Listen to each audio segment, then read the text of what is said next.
going to propose a national monument that covers 22,000 acres between Salida and Buena Vista and includes 10,500 acres of new wilderness. It's in the wilderness study area as it exists today.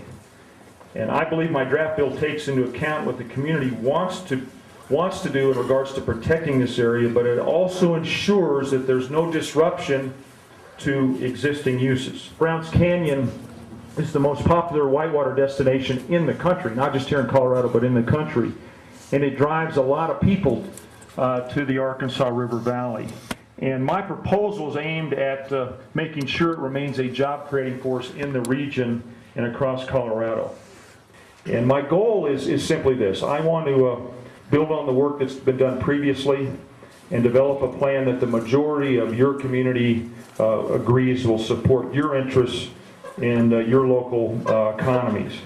I do have a strong belief that as many people as possible should enjoy our public lands for as many uses as possible.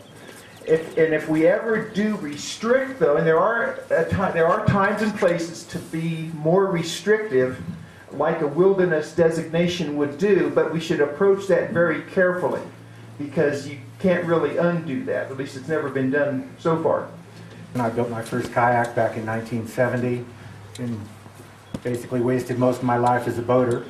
But I'm also one of those pesky libertarians, and I just want to ask Senator Udall to consider the fact the Fed right now is printing $85 billion a month, which is about $2 million a minute, every minute, night and day.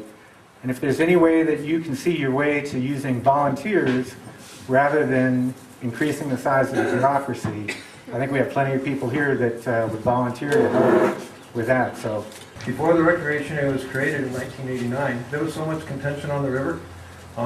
Within the recreation community, private boaters, commercial boaters, fishermen, campers, hikers, hunters, there were even fist fights. Landowners were very concerned with people overrunning things. Business in our communities was good, but not nearly as good as it could have been if there was a recreation area. There was very real concern about resource damage. Look at today, all that has changed. Use the Arkansas Headwaters recreation area is what you can make out of something.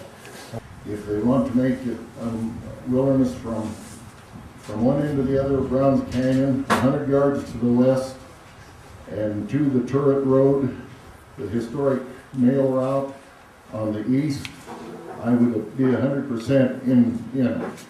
But when they exclude the river corridor from the Wilderness Act, I don't like it. Some jackass will go in there and screw it up like they screwed my dam up on the Arkansas River. I support your proposal. In 1971 and 2, I did the original boundary of Aspen Ridge. At that time it was 102,000 acres. And today we're down to about 20,000.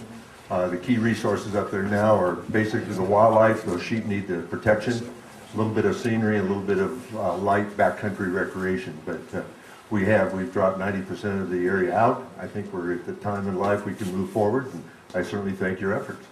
I see this legislation as benefiting a very narrow band of the economy. I question whether or not this will be the economic driver for the entire county. I would like to see, quite frankly, my preference would be to remove the wilderness designation and roll it back to where it was 20 years ago. It's nice to have somewhere. I think there is good multi-use, and I do support multi-use, and I even ride OHVs at times. But it's also nice to have an area where I can go with my horse and I don't have a motorcycle or an ATV coming up, running up behind me. They usually are very polite, but still it's difficult. As a grazing permit holder, I strongly oppose the designation of Browns Canyon as a wilderness area.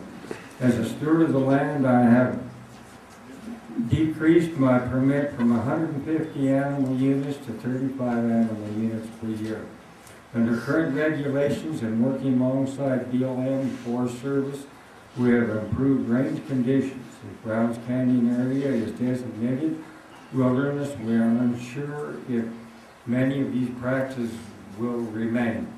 My understanding of the legislation is that the Secretary of Agriculture and the Secretary of the Interior would have the ability to come in after a few years and make new regulations concerning the administration or management of this area. So if that's true, tell me if that's true or not, and if it is, how can we be certain that the plan we've set up at the beginning, which we all may think is good, won't be changed, not to our liking, at some point in the future?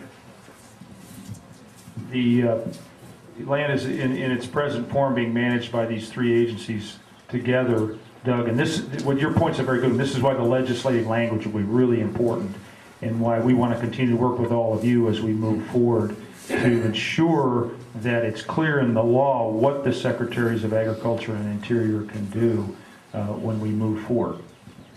It's simply the right thing to do. Wilderness is a tremendously important emotional and even spiritual concept to many people in our country.